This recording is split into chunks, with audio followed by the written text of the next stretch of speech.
Hello guys, welcome to my channel. Today I did a small research about the explosion of Beirut with my team, and I want to give you guys a small brief about it. According to my research, 100 people were killed and 4,000 people were wounded.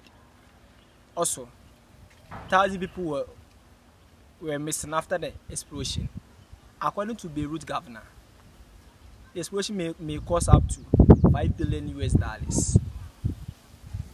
The main cause of explosion was sophistication of high explosive materials.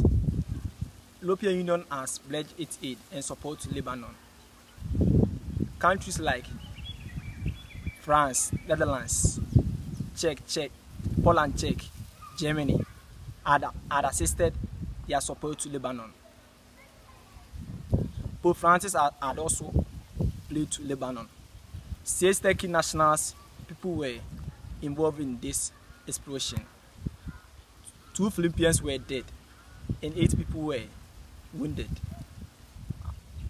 at this explosion. Thank you very much.